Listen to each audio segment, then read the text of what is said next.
এখানে একটা সুন্দর প্রশ্ন আছে, জান্নাতীরা কি জাহান্নামীদের সাথে দেখা করতে পারবে? আমার পরিচিত কেউ জাহান্নামে গেলে আল্লাহ আমাকে জান্নাত দান করলে আমি কি তার সাথে দেখা করতে পারবো?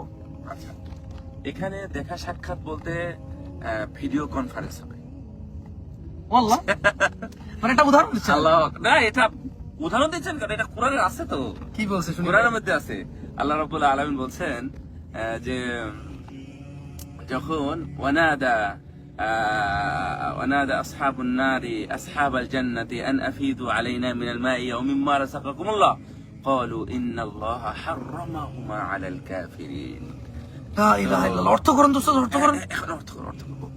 জাহান্নামীরা জাহান্নামীরা জান্নাতীদেরকে ডাকবে, ওই এই শোনো অমুক, এই তুমি আমার এলাকার, তুমি অমুকের ছেলে, শোনো শোনো শোনো, তোমরা যে খাবারগুলো খাচ্ছ না সেই খাবারগুলো তোমাদের তো অনেক আছে, অতিরিক্ত হচ্ছে, তোমাদের এই খাবার পানিগুলো একটু আমাদের একটু গড়িয়ে দাও না। এই যে আফিদু, এটা গড়িয়ে দেওয়াই হবে। আফিদু মানে হচ্ছে অতিরিক্ত খাবার হলে সেটাকে গড়িয়ে দেওয়া বা সেদিকে চালিয়ে দেওয়া, ফেলে দেওয়া না, চালিয়ে দেওয়া, এটাকে বলা হয় আফিদু। আফিদু আলাইনা মিনাল মা ওয়া মিম্মা রাযাকাকুম, তোমাদের খাবার এবং পানি আমাদেরকে একটু দাও না, আমাদেরকে এদিকে একটু গড়িয়ে দাও, আমরা একটু খাই। জাহান্নামীরা জান্নাতীদের কাছে রিকোয়েস্ট করবে, আবদার করবে, রিকোয়েস্ট করবে। কিন্তু এখানে একটা মেসেজ সহ আমি আপনাদের বলি, জান্নাতীরা এমন না যে মাহারিমুল্লাহ, আল্লাহ যেটা হারাম করেছেন সেখানে তারা হাত দিবে না, সেখানে তারা কোনো কাজ করবে না।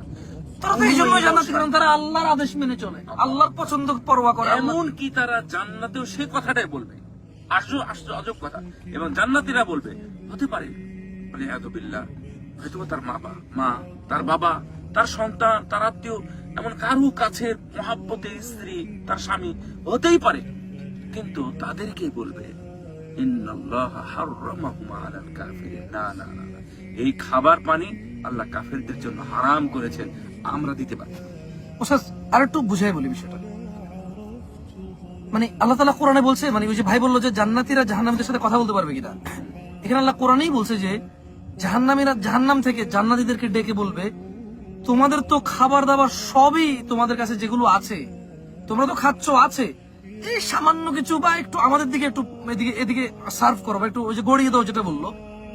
মানে জাহান্নামীরা জান্নাতীদের কাছে খাবার চাইবে, মানে ওরা তো এখানে রক্ত পুঁজ খায়, কাঁটাযুক্ত খাবার খায়, এবং পৃথিবীর উষ্ণ উষ্ণ গরম উত্তপ্ত গরম পানি খায় ওরা। সো জান্নাতীরা তো সবচেয়ে দারুণ জিনিসগুলো খাচ্ছে। বাট জান্নাতীরা কি বলবে জানেন, ও যদি মানে এখানে জাহান্নামে কে আছে, সম্পর্কে কি হয়, বাপ ছেলে, মা মেয়ে, মা ছেলে, তারপরে হচ্ছে বাবা মেয়ে, সম্পর্ক হোয়াট এভার, জান্নাতীরা বলবে যে আমরা যেগুলো খাচ্ছি এগুলো আল্লাহ তাআলা এই নিয়ামত কাফেরদের জন্য হারাম করেছে, ওরা দিবে না। আচ্ছা, ওরা তো এই জন্যই জান্নাতী, কারণ ওরা আল্লাহ যা ভালোবাসে তা পরোয়া করে, আল্লাহ যা ঘৃণা করে তা তারা পরোয়া করে, এই জন্য তো তারা জান্নাতী। তারা জান্নাতে যাওয়ার পরও আল্লাহর মান মর্যাদার মানে খেয়াল রাখবে তারা।